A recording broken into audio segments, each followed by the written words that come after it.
What's going on, guys? Craig 1287 here, bringing you yet another PlanetSide 2 weapon review. This time we're looking at the new conglomerate's AC-X11.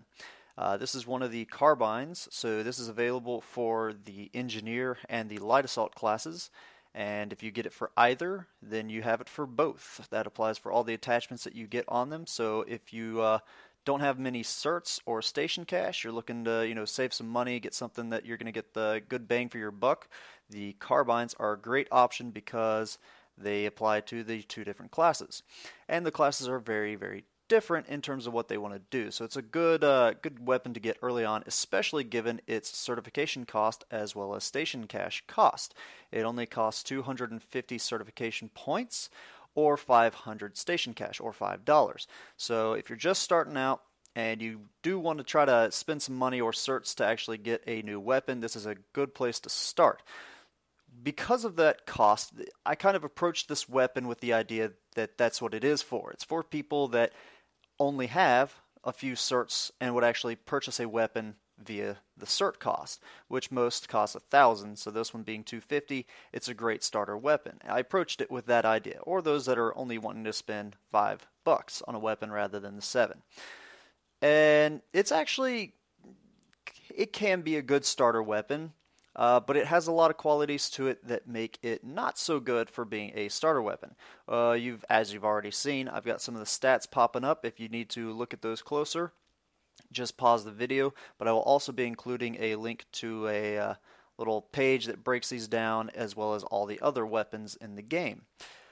So these are just the numbers, alright? As for how these numbers function when you're actually using the weapon, here's my input on that.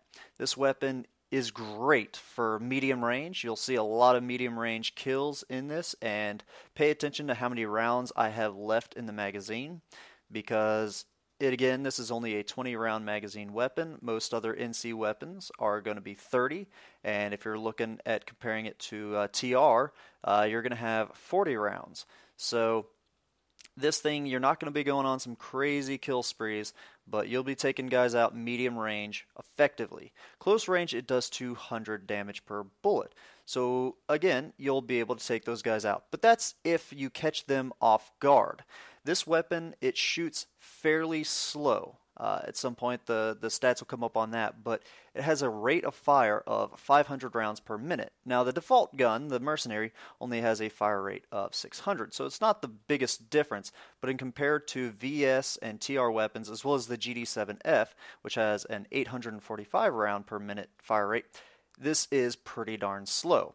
Because PlanetSide 2 has the flinch mechanic, if you are engaged in a balanced fight, you're shooting him, they're shooting you, you're probably going to lose the battle, because the person with the fastest fire rate is going to hit you with more bullets. That's going to cause you to flinch more, and if you're flinching, your accuracy is taking a drastic hit. Now here in this video, in this clip right here, I'm just showing the hip fire. And I don't compare it to the Mercenary. Instead, I compare it to the GD7F, which has probably the best hip fire of any of the NC carbines, because you can get the advanced laser sight.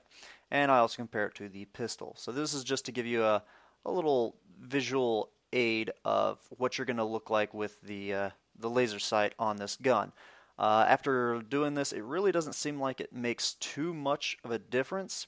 Originally, I didn't want to go with a foregrip on the gun because it really doesn't have that much horizontal recoil.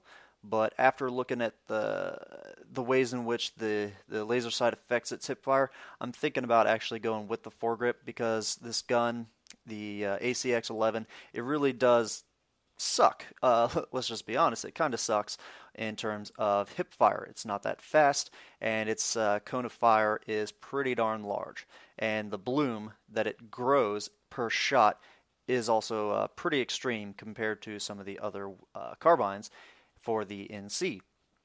So again, back to flinch mechanic, you're going to lose most of the fights simply because your screen is going to be bouncing around a lot more than the opponent's screen is. You're not shooting them as fast, and because of the accuracy of that weapon, you're just not going to be hitting them with as many of those bullets. that you're tossing down range. But if you can get the drop on guys, this gun is very good because it does kill fairly fast despite its slow rate of fire because of its mass amount of damage. As a light assault, that's going to be easy to catch people off guard. As an engineer, probably not. And that's funny because I would actually say this would be better as an engineer weapon, throwing a larger magnification scope on it, such as a 3.4 perhaps, or whatever, whatever's best for you, and just sitting there with the you can toss out your own ammo. Again, 20 round mags. You're going to be going through ammo trying to kill people at range and running out real quick. So it can do well as both. Again, 200 rounds close range, 200 damage per round close range, sneaking up as a light assault, catching people off guard. You'll take them out pretty quick and they won't really know what hit them. So, and you see here, because of the low rate of fire, when people are strafing back and forth, even though he didn't even really know I was there, he was strafing back and forth, and my movement of following him left and right, I just didn't hit him with enough rounds because I simply wasn't throwing enough rounds down range. So what type of setup should you go with this? Well, like I said, originally I was going with the laser sight. Now I'm thinking about going with the foregrip. It's not going to make as drastic of a change, but it does have an advanced foregrip, and that might just help. Every little bit helps. And I did find myself aiming down sight with this gun a lot more often than most of the other carbines, even when I was in close range encounters. I'd still want to aim down sight because this thing's hipfire just does suck. It's probably best to go with again, this is similar to the GD7F, but if you're light assault, go with the extra magazine certification. Again, it's very expensive, but you're really not going to use many of the other things. The extra life, the faster shield recharge, they just aren't helpful enough, and you're going to be away from your team as a light assault so often that it really is just going to pay to help you be able to stay alone and be a lone wolf much longer. So go with the ammo perk, but again, it's up to you. If you're a engineer, obviously that is the stupidest thing to pick because you can resupply yourself. So for that, I would say the extra health or the faster shield recharge would probably be best fit. Now, one aspect of this gun is it has a 0.0 cone of fire for its first shot, whether you are standing or sitting or crouched. So if you put this into single shot and just kind of treat it as a battle rifle, a scout rifle, or a sniper rifle, something like that, and just go for single shots at range, your shots are going to be incredibly accurate in single shot mode. So that's definitely a worthwhile tactic you can use with this weapon.